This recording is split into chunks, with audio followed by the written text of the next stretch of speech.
Welcome to the quick preparation of matric exams. ये matric exams की quick preparation series की video है। Complete series इस channel के ऊपर अपलोड की जा रही है और आज की वीडियो के अंदर आपको क्लास 10 कंप्यूटर स्टडीज़ के एग्ज़ाम्स की प्रिपरेशन के लिए चैप्टर नंबर 2 के इम्पॉर्टेंट क्वेश्चन सॉल्यूशन के साथ करवाए जा रहे हैं, जो कि है basics of programming in C++।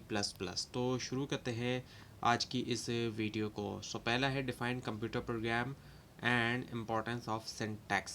Computer program की डेफिनेशन की हम बात करते हैं। कंप्यूटर प्रोग्राम क्या है? Instructions written to perform a task.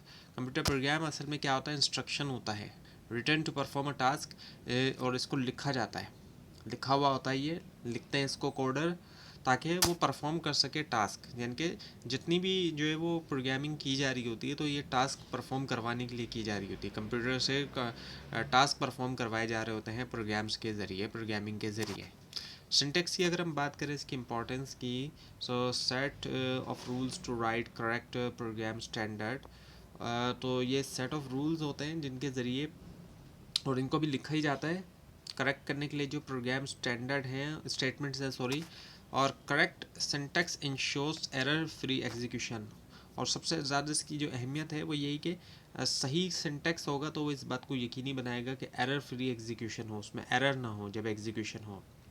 High versus low level languages की अब अगर हम बात करें, तो हाई लेवल लैंग्वेज जो होती हैं क्लोज़र टू ह्यूमन लैंग्वेज, ये ह्यूमन लैंग्वेज के क्लोज़र होती हैं। जो हमारी इंसानों की मुख्तलिफ़ ज़बानें हैं, ये उनके ज़्यादा क्लोज़र हैं। अब उन जैसी तो नहीं है, लेकिन एटलीस्ट उनके क्लोज़र होती हैं और ईजियर टू अंडरस्टैंड होती है।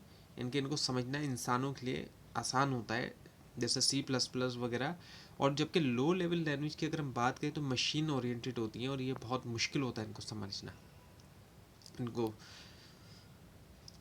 अब machine language and assembly language की हम बात करें, ये भी इम्पॉर्टेंट। तो मशीन लैंग्वेज जो है उसमें binary code executed directly by CPU की तरफ से जो है वो बाइनरी कोड एग्जीक्यूट होता है डायरेक्टली। जबकि असेंबली लैंग्वेज में हम देखें तो uses mnemonic codes easier than machine language. Mnemonic codes का यूज़ किया जाता है जो कि ईजियर होते हैं मशीन लैंग्वेज के मुकाबले में।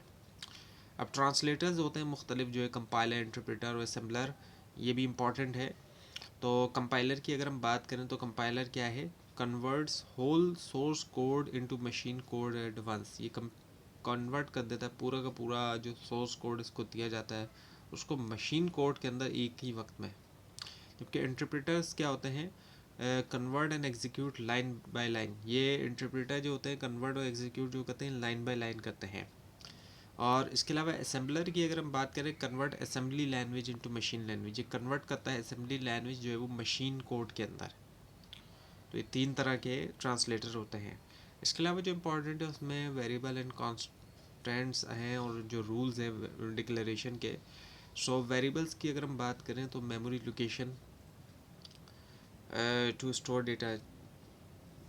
स्टोर मेमोरी लोकेशन जो कि होती है स्टोर करने के लिए डेटा, और डेट कैन चेंज, जो कि चेंज किया जा सके। और क्योंकि वेरिएबल होता है, तो वेरिएबल जो है वो वेरी करता है, इसलिए चेंज कर सकता है। जबकि अगर हम कांस्टेंट की बात करें, fix value date does not change. तो इसमें जो है क्या है, फिक्स्ड वैल्यू है जो कि चेंज नहीं हो सकती, इसलिए वो कांस्टेंट है। और वेरिएबल जो है वो चेंज कर सकता है। और रूल की हम बात करें, तो स्टार्ट विद लेटर और अंडरस्कोर। स्टार्ट होता है लेटर या अंडरस्कोर के साथ, नो स्पेसेस, कोई स्पेस नहीं, एंड नो रिजर्व कीवर्ड, और कोई भी रिजर्व कीवर्ड्स नहीं। अब source code versus object code, ये दोनों तरह के जो कोड हैं इनका जो डिफरेंसेस हैं और इनको समझना है। सोर्स कोड की हम बात करें, written by programmer in high level language. लिखा जाता है ये प्रोग्रामर की तरफ से हाई लेवल लैंग्वेज के अंदर लिखा जाता है। और ऑब्जेक्ट कोड की अगर हम बात करें, तो machine code generated after compilation. Object code वो होता है जो जनरेट किया जाता है जब इसको मशीन कोड होता है ऐसा मशीन कोड जो कि कंपाइलेशन के बाद ये जनरेट होता है। तो ये थी आज की वीडियो। आपको इस बारे में कोई क्वेश्चन हो, खासतौर पर इसमें कोई मिस्टेक दिखाई दे, ज़रूर हाईलाइट कीजिए। और इस पूरी सीरीज़ को देखने के लिए और एग्ज़ाम्स की कंप्लीट प्रिपरेशन के लिए इस चैनल को सब्सक्राइब कीजिए, बेल आइकन के ऊपर क्लिक कीजिए। Thanks for watching this video and best of luck.